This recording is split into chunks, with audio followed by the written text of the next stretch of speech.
Good morning. Thanks for joining us. I'm Kenny Choi. And I'm Michelle Griego. This is your Pix Now update. This morning, police are on the hunt for a wanted suspect in Oakland right now. This is in the area of Foothill between 22nd and 26th in the San Antonio neighborhood. The surrounding streets have been closed as officers go door to door with sniffing dogs. Police are not releasing a lot of information at this time, including who they are looking for. We'll bring you more information as we get it from Oakland Police Department. This morning, we're learning more about the fire that threatened an East Bay pipeline, forcing thousands to flee their homes. The fire happened near Sassoon and Poinsettia Avenues in Bay Point. A fire then ignited in a nearby underground utility vault owned by Chevron. Our Ann Makovic has the latest. Today, several different agencies are looking into this fire, including Chevron and PG&E, companies that both owned equipment involved in the fire. What we know at this point is that a power line went down on Chevron property on Wednesday night, sparking first a small grass fire and then a fire in a concrete vault, which was then fed by leaking gas. And the danger there was a 12-inch high-pressure natural gas line under the vault, which was at risk of exploding. Crews evacuated 4,000 people within a half-mile radius of that vault as they cleared the gas from the pipeline and injected it with nitrogen to neutralize it. The investigation now focused on some birds. Neighbors reported seeing moments before the fire making contact with the power line. You hear this buzz sound, and a couple seconds later, 2 birds fell down. Smoke started coming around by the pole. Fire officials could only monitor that fire from afar because of the risk of explosion. Pittsburgh PD used a drone and released this footage from an infrared camera. They say at one point temperatures inside that vault reached 400 degrees. Chevron is going to be on scene over the next couple of days, making repairs to their equipment. In Pittsburgh, Ann Makovic, KPIX 5. The water in San Francisco's Sunset District has been deemed safe to drink this morning. Residents initially raised some concerns after some at-home tests indicated pesticides in the water, but the city says that tests turned up no trace of chemicals. The city took 21 samples from wells, reservoirs, distribution sites, and private homes. Water officials say that all tested negative for a variety of pesticides and herbicides. The botched cleanup at San Francisco's Hunters Point has residents taking matters into their own hands. They brought in their own scientists to analyze the radioactive waste problems. He concluded there is no evidence to support claims the shipyard is safe. Just 3 weeks ago, a radioactive deck marker was discovered in a plot of land the Navy had deemed clear. That followed accusations the contractor hired to clean up the site had falsified soil sample test results. Homeowners have already filed suit. It's always a song and dance show, and we're never really able to get the truth. And of course, since they created this mess and now they're overseeing the cleanup of it, we don't have a lot of trust or faith in them. The information from this new analysis will be presented to a citizens committee investigating Bayview Hunters Point and the shipyard in late January. Sources telling CBS News that the Saudi investigation into the disappearance of journalist Jamal Khashoggi could wrap up by tomorrow. Both the New York Times and the Washington Post say that a top Saudi general may be accused of going rogue, an explanation that would deflect blame from Crown Prince Mohammed bin Salman. Meantime, President Trump has changed his tune, saying that Jamal Khashoggi is likely dead. It certainly looks that way to me. It's very sad.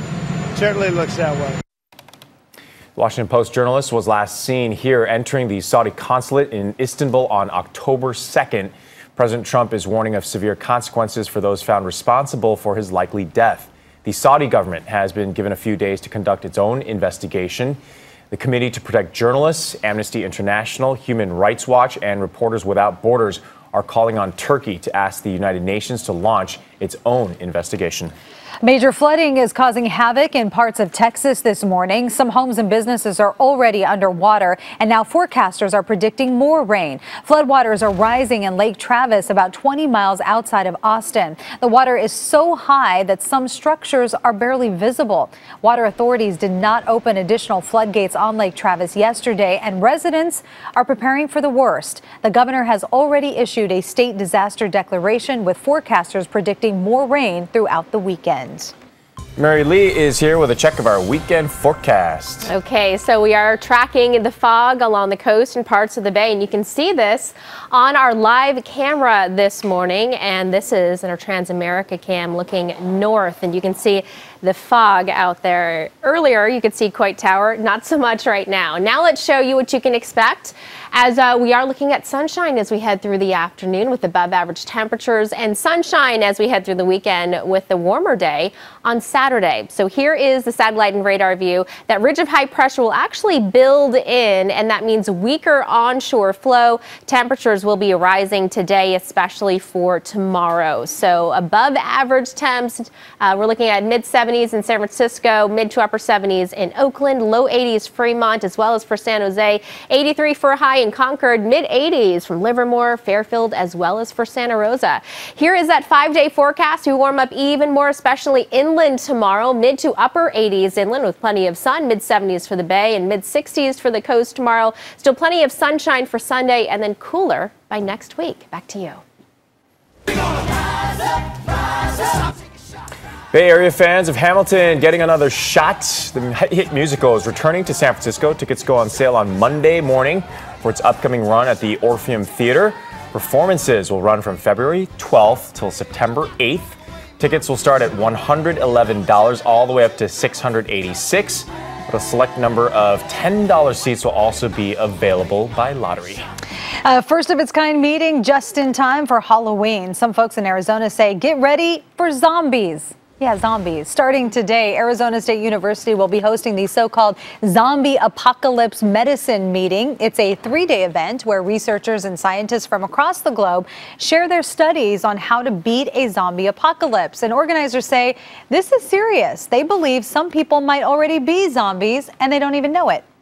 If you've had a baby, you actually have cells from your baby in your body, still expressing genes and doing who knows what. Wow, okay, I didn't know that. So any woman who's had a baby, You've probably... Are they a zombie? That's the question. You better watch it. I've had 3 babies. Organizers say we are not doomed just yet. They say the goal of the meeting is to learn how to be prepared and know what to put in a survival kit. It has sterile gauze, some scissors, some powdered peanut butter that'll last a really long time, the zombie apocalypse, antibiotic cream. Where's the wooden stake? Or is that vampires? Vampires, yeah. I guess it doesn't work on zombies. Organizers say tickets sold out quickly, but another 3-day zombie apocalypse event is in the works for 2020. All right. Stock up on your peanut butter, I guess. And if it doesn't happen, then you could eat it with whatever you like it with. So we'll have the earthquake kit and the zombie kit. Yes. All in the same place. Invest in the earthquake kit. Yes.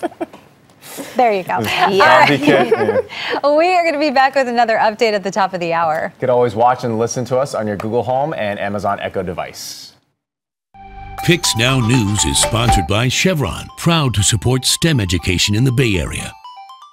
Meet our STEM standout, Nicole Collins-Puri.